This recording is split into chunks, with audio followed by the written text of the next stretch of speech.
Hey everyone, today I'm going to be taking you through the process of repairing the head movement on this Jaws singing shark by Gemmy. The mouth moves really well, actually. The tail moves, no issues there. I got this a few months ago from an antique store. I don't remember how much I paid for it, but it's a pretty cool one to have. Definitely one of the more unique ones. And yeah, like I said, the only thing that needs repaired is the head. I'm assuming it's just the broken paddle. So I'll be taking you through the process of fixing that. So I guess I'll do a quick few second demo. I won't do the whole activation.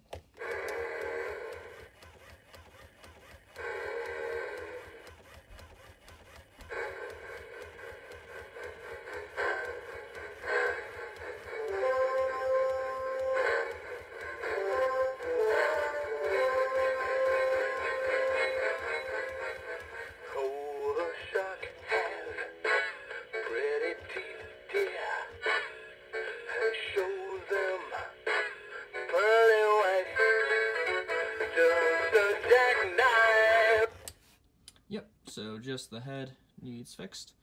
So the first step, of course, is going to be to remove all of the screws on the back panel. Alright, so I got the screws out, pretty standard stuff. And yep, here we are on the inside of the shark. Just like most of the modern singing fishes, the single motor powers both the tail and the head. And there's paddles in there that are actually pushed by some gears. So I'm assuming the head paddle broke. That's typically what happens. It's a pretty standard fix at this point, and something you see pretty commonly. So next step is to remove all the screws around the motor housing and the motor itself. That makes it easy to actually get to the mechanism itself. So I'll be back when that's done. Alright, so as you can see, the housing has been removed. So you just take out the screw. I just took out the screws, set those aside, and all the fabric gets pulled off and from the hot glue as well. And then pushed the entire fish mechanism and body through this hole here. So that makes it a lot easier to actually access the gearbox in there. You do need to take the motor out to do that, so I have done that. And it's always a good idea to check the 9-tooth gear. This one looks like it's in pretty good shape, so not too concerned about replacing that right now. So the next step is to be getting inside of this gearbox, which can sometimes be a little bit of a challenge because of the way how the headpiece and the tailpiece keep it closed on there. So I'll be back when I have that done. Okay, so I'm in the gearbox. Actually, it was a lot easier to get into it than it has in the past. So what has to be done is the tail paddle and the head piece, like connectors, need pulled up on. Usually that can be kind of tricky. I typically leave it all like within the actual like skin of the fish. I know there's another way you can do it where you take the entire mechanism out. I just haven't done that before.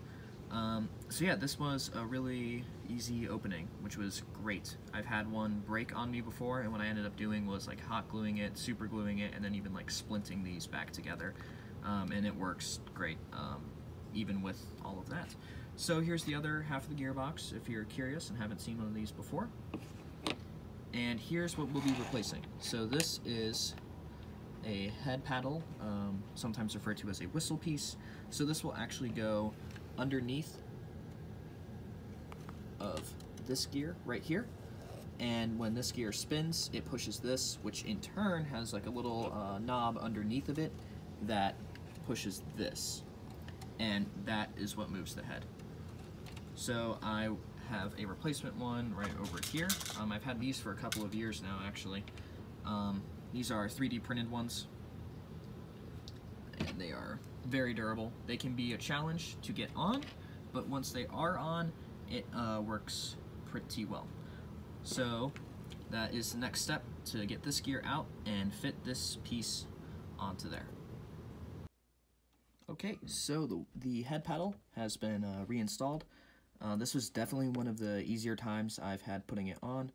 I think this is the right direction, so that's why it is important to test everything once it is reassembled. So just in case, like, if this is put on the wrong way and the head could come out further, we can always flip it. If one of the mouth wires came off, can fix that too. So that's always why you want to test things before you put them completely back together. So I am going to, let me show you that other gear if you've never seen one before. This is the gear that sits on top of it.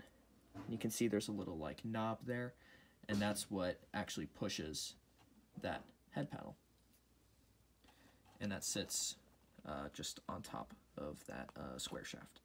Alright, so I'm going to put that back on and close everything up, and we'll give it a test run. Alright guys, so I have put the gearbox back together, and I did put the motor back in. It is important to make sure all the screws are back in on both the motor and the gearbox, so that it's closed enough and you can get an accurate sense of how it's going to work with everything closed. So let's give it a test run, make sure everything works before fully putting it back together.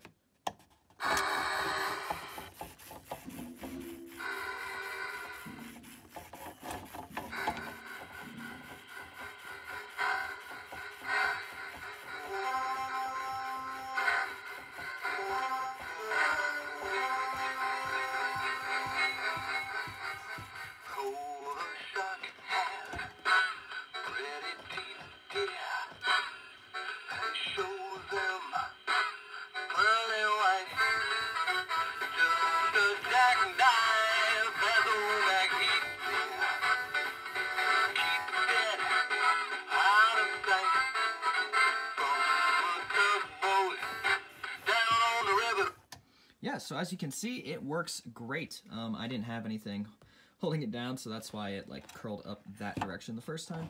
But, you know, once everything is secured back in the plaque, it's going to be great. So I will be back when everything's put back in there. And there you have it.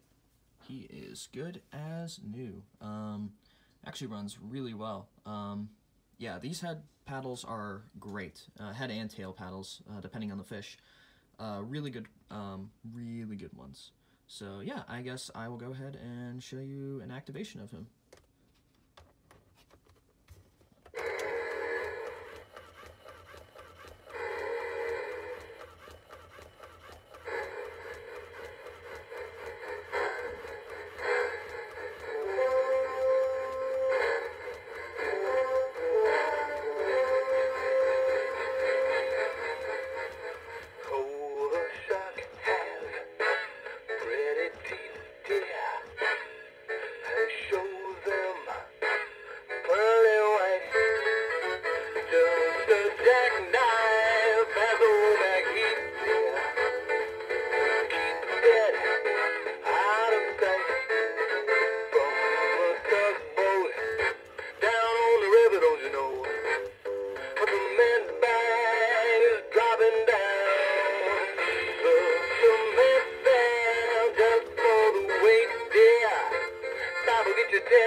Yeah, so as you can see, he works really well now.